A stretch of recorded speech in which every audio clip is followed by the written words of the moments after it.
रवि, ओ God, अपने रहमत के फरिश्तों को हुक्म दो कि वो रवि के सिरहाने खड़ी हुई उसकी मौत को उसे छूने की इजाजत न दे। बरसों पहले जो कहानी इस अस्पताल में शुरू हुई थी वो ऐसे अस्पताल में खत्म न हो। कौन सी कहानी माँ? एक औरत की कहानी जिसकी शादी नहीं हुई थी और वो माँ बनने वाली थी। एक बच्चे की कहानी जिसे उसने जन्म दिया और उसे कह दिया गया कि उसका बेटा मरा हुआ पैदा हुआ है। रवि वही बच्चा है जिसकी जिंदगी मैं आज अपने गॉड से मांग रही हूँ। मगर इसकी माँ कहाँ है? ठाकुर प्रेम सिंह की पत्नी सावित्री ही रवि की माँ है। किसकी मंगल कामना करने जा रही हैं आप? मैंने पूछा, किस पति की मंगल कामना करने जा रही हैं आप? कौन हो तुम? यहाँ किस लिए आई हो? हूँ तो एक कोठे वाली और नाम है मुन्नी बाई, लेकिन मैं भी आपकी तरह घरवाली बनना चाहती हूँ। इसीलिए आज करवा चौथ के दिन आपके दरवाजे पर 2 चुटकियां सिंदूर की मांगने आई हूँ। अपने पाँव में बंधे हुए घुंघरू को देखो और फिर मेरे मंदिर जैसे घर पर नजर करो जहाँ तुम इस वक्त खड़ी हो। आप भी अपने गले में पड़े हुए खानदानी 9 लखे हार को देखिए जो आपके बेटे राजेश ने एक दिन मेरे गले में डाला था, और फिर इस सुहाग के जोड़े पर नजर डालिए जो आपका दूसरा बेटा रवि खुद मेरे पास लेकर आया था। मैं आपके पास आज इसलिए आई हूँ कि आप अपने दोनों बेटों की शादी मुझसे करा दें। विश्वास रखिए, मैं उन दोनों की जिंदगी स्वर्ग बना दूंगी। चुप हो जाओ, शर्म नहीं आती तुम्हें ऐसी बातें करते हुए? मुझ जैसी बहू को 2 शादियां करने में शर्म कैसी, जब आप जैसी सास को शर्म नहीं आई एक शादी के बाद दूसरी शादी करते हुए? क्या बकवास कर रही हो? थोड़ा सा दिमाग पर जोर डालिए और याद कीजिए, एक विजय नाम का शूरवीर आपकी जिंदगी में आया था। ये झूठ है। तुमने और विजय ने चुपचाप शादी कर ली थी, क्या ये भी झूठ है? तुम्हारी एक औलाद भी हुई थी, क्या ये भी झूठ है? जिसे डॉक्टर और तुम्हारे बाप ने मरा हुआ करार दिया था, क्या ये भी झूठ है? क्या चाहिए तुम्हें? सबसे पहले मुझे ये खानदानी 9 लखा हार चाहिए जो अब भी आपके गले की शोभा बना हुआ है, और फिर वो तमाम जेवर चाहिए जो आपने अपने आने वाली बहुओं के लिए तिजोरी में बंद कर रखे हैं। खबरदार मुन्नी बाई, अगर इस हार को हाथ लगाने की कोशिश की तो तुम्हारे हाथ काट दूंगा। जिनके घर शीशे के होते हैं वो दूसरों के घरों पर पत्थर नहीं फेंकते ठाकुर साहब। अगर हाथ काटने ही है तो अपनी बीवी के काटिए जिसने आपकी नाक कटा रखी है, जिसने आपको धोखा दिया है। निकल जाओ यहाँ से।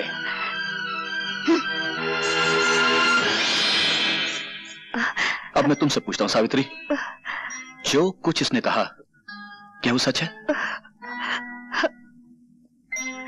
इतना बड़ा सच छुपाया तुमने मुझसे, अपने पति से, जिसे तुम परमेश्वर मानती थी? मैं पूछता, इतना खूबसूरत धोखा क्यों किया तुमने मेरे साथ? क्यों किया, आखिर क्यों?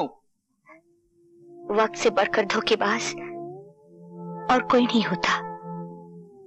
जो सच्चाई कड़वी हो उसे छुपाना कोई पाप नहीं है। जो सच्चाई बोलने से घर में आग लग जाए उसे ना बोलना ही ठीक है। मरते वक्त मेरे पिताजी ने मुझसे ये वचन लिया था, पर आज जब आप सब कुछ जान गए हैं तो और एक सच्चाई भी जान लीजिए। मेरे स्वर्गीय पति की संतान रवि है।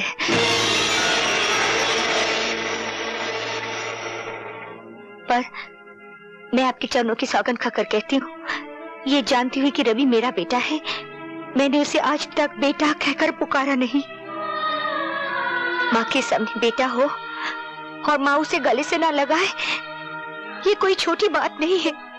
बड़े बड़े कारनामे हैं तुम्हारे, छोटा काम तो तुमने कभी किया ही नहीं ना। मेरे बेटे राजेश को जानबूझकर इतना प्यार दिया कि वो गलत रास्ते पे चला जाए।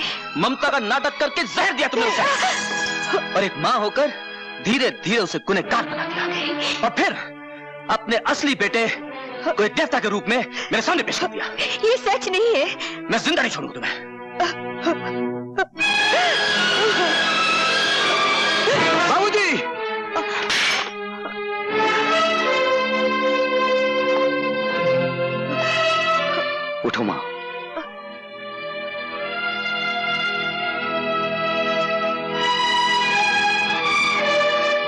भगवान की निगाहों के सामने कोई गिरा हुआ नहीं होता।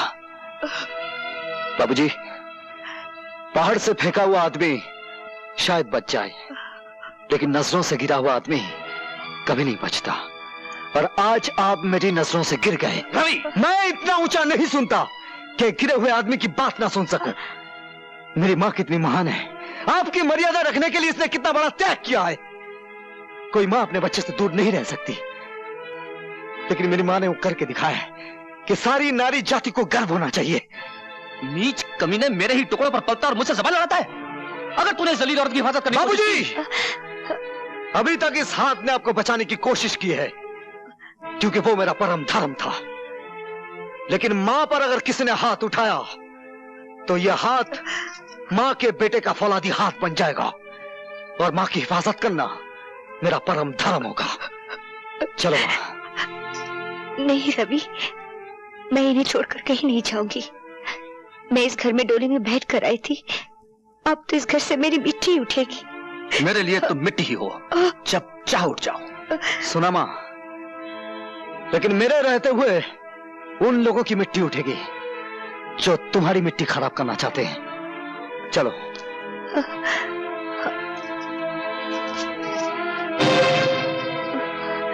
क्षमा और दया का दान तुम्हें इन दरवाजों से नहीं मिलेगा मां। इस खानदान की तो यह रस्म है कि जख्मों पर मरहम ना लगाया जाए, पहले उन पर नफरत चलाया जाए, बाद में नमक छिड़का जाए। आओ आओ।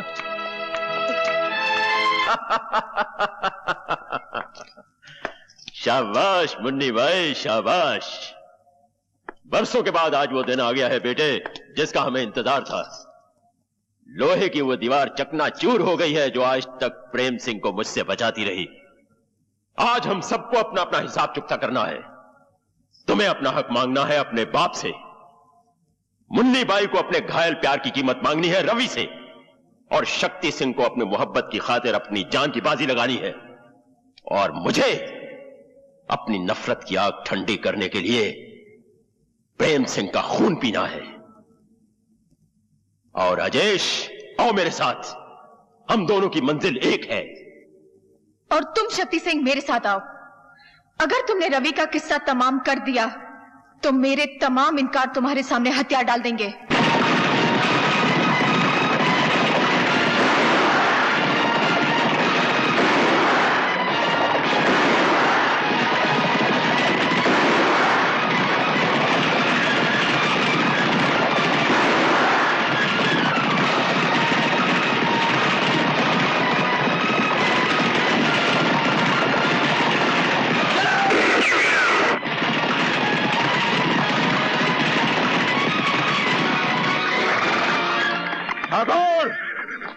बाहर निकल और सामना कर अपनी मौत का, जिसने तुझे बरसों ढूंढा है और आज तेरे दरवाजे पर आ पहुंची है।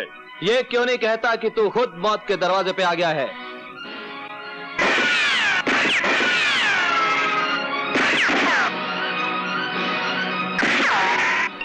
राजेश, हवेली के अंदर से सिर्फ एक बंदूक आग उगल रही है। तुम हवेली के चप्पे चप्पे से वाकिफ हो, हवेली का खुफिया रास्ता बताओ। रवि, आज फिर किसी जगह जुल्म की आंधी उठी होगी, किसी सुहागन का सिंदूर खतरे में पड़ गया होगा। बेटा, तू जल्दी जा, जल्दी जा।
पानी। उठो बेटी, ये लो पानी पी लो।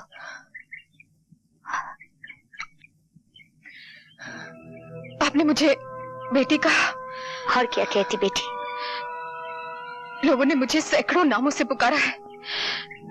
किसी ने वैश्या कहा, रंडी कहा और कोठे वाली कहा है, लेकिन आज तक इतने प्यार से किसी ने मुझे बेटी नहीं कहा।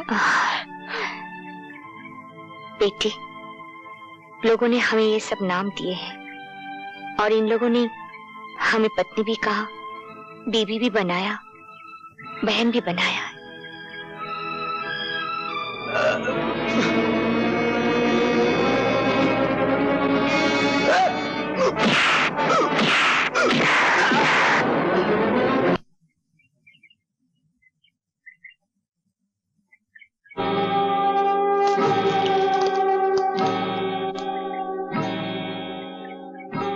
ठाकुर, याद है मैंने तुमसे कहा था कि तुमने मेरी एक आंख ली है, तुम्हें अपनी दोनों आंखों के साथ साथ जान से भी हाथ धोना पड़ेगा।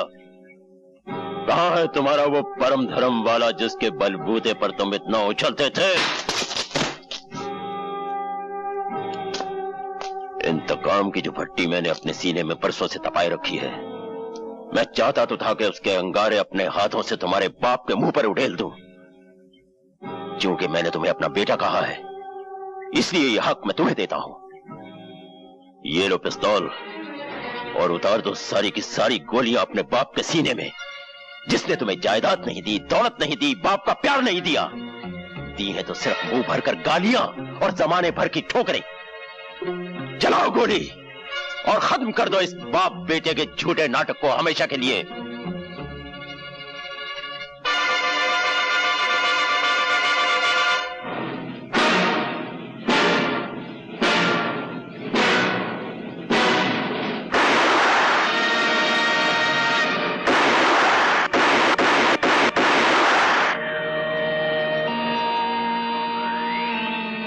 तुम्हारे हाथ क्यों कांप गए? सांस क्यों उखड़ गई? हाँ? ओह, समझा। शायद वो बुज़दिली तुम में वापस आ गई है जो तुम्हें अपने बाप से खून में मिली थी। जा जाकर बैठ जा अपनी बाप की गोद में। राजेश, राजेश। और अब देख ठाकुर, जब एक मर्द निशाना बांधता है तो उसका शिकार कैसे तड़प तड़प कर मरता है।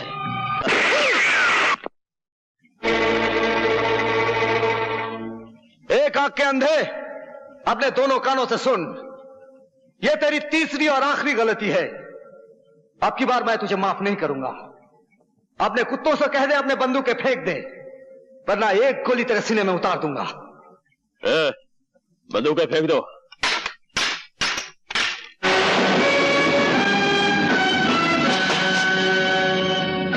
तुमने क्या समझा था? अपनी अंधी इंतकाम की आग में इन दोनों को जला सकते हो? इसमें से एक को मैंने भाई माना है और दूसरे को पिता का दर्जा दिया है।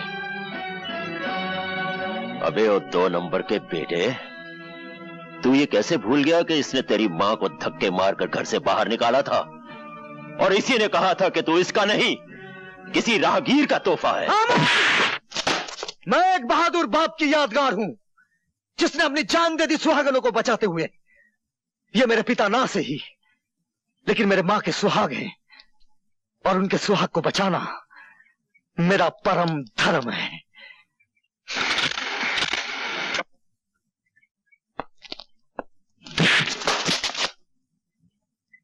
रुक जाओ, फेंक दो बंदूक।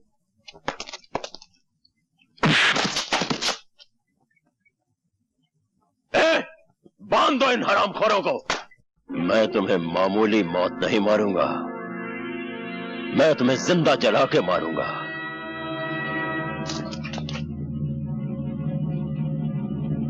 मशाल तैयार करो। ठहरो शमशेरा, ये मेरा शिकार है, जिस तरह इसने मेरे दिल को जलाया है उसी तरह आज मैं इसे जला दूंगी। शाबाश मुन्नी भाई।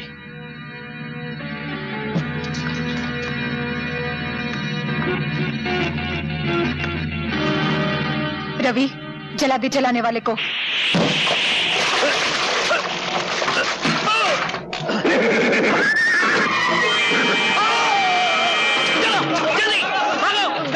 अरे राजीव बाबू, अब यहाँ क्या खड़े हैं? वहाँ पता है